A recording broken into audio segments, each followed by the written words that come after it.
Hello বন্ধুরা, কেমন আছেন সবাই? আশা করি ভালো আছেন। সকাল সকাল চলে আসলাম ছাদে।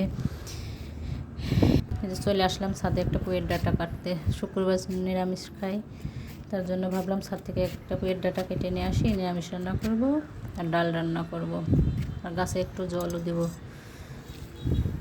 ভাবছি কোন পুয়ের ডাঁটাটা কাটবো, দেখি কোনটা বেশি লম্বা হয়েছে। পুয়ের ডাঁটা আমার শাক পাতারি খেতে খুবই ভালো লাগে, আর পুয়ের ডাঁটাটা বেশি ভালো লাগে। একটা পুয়ের ডাঁটা কেটে নিয়ে নিরামিষ রান্না করবো, মানে সবজি তরকারি আর ডাউল রান্না করবো আর ভাজি ভাজি করবো। আজকে শুক্রবার আমরা অনুকূল ঠাকুরের দীক্ষিত, তার জন্য শুক্রবারে মাছ খাই না।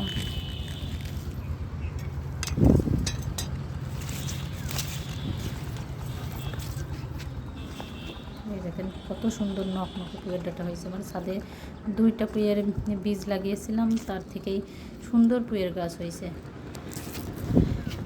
অনেকগুলো খাইছি, আরও অনেক হয়েছে, আশা করি আরও অনেক হবে। শুধু 2টা পুয়ের বীজ থেকেই এত সুন্দর পুয়ের গাছ হয়েছে, মানে আমি কল্পনাও করতে পারিনি এত সুন্দর পুয়ের গাছ হবে বীজ থেকে। ভাবছি গাছে একটু জল দিয়ে যাই, রোদ্দুর উঠে গেছে আস্তে আস্তে। গাছে একটু জল দিয়ে, না এই যে রোদ্দুর পড়ে, মানে গাছগুলো বিকাল হতে হতেই, মানে ব্যাগে লাগানো তো, আর ছাদে মানে জল না দিলে বিকাল হতে হতে গাছগুলো আবার শুকিয়ে যায়। আবার বিকালে জল দিলে আবার শুকিয়ে যায়। মানুষ বলে না পানির অপর নাম জীবন, আমিও ওটাই দেখি। মানে গাছগুলো সারাদিনে শুকায়ে কী অবস্থা হয়, এটা সকালে জল দিলে ওইটা ব্যাগে অল্প মাটি তো, মানে ওইটা কভার করতে পারে না। এই দেখেন আমার গাছে বেগুন গাছ আছে, এখানে মিষ্টি কুমড়া গাছ আছে।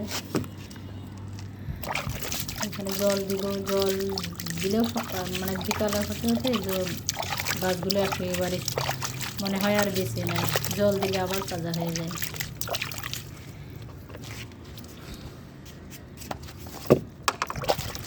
বেগুন গাছগুলো খুবই সুন্দর হয়েছে, কিন্তু ফুল হয়ে হয়ে ঝরে যাচ্ছে, খুবই খারাপ লাগছে।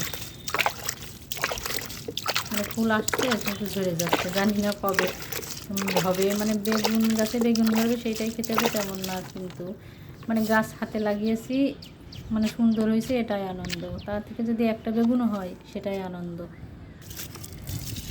রেখে এখানে লাউয়ের গাছ লাগিয়েছি আর মিষ্টি কুমড়া গাছ। পুয়ের গাছেও জল দিই, পুয়ের গাছও জল না দিলে এক বিকালে একেবারে শুকায়ে হয়ে যায়, জল দিলে সাথে সাথে আবার মানে তাজা হয়ে যায়, জীবন ফিরে পাই। এখন যে আবার রান্না করবো, শুক্রবারে আমার অনেক কাজ থাকে, নিরামিষ রান্না করতে হয়, সব বাসন কোসন আলাদা।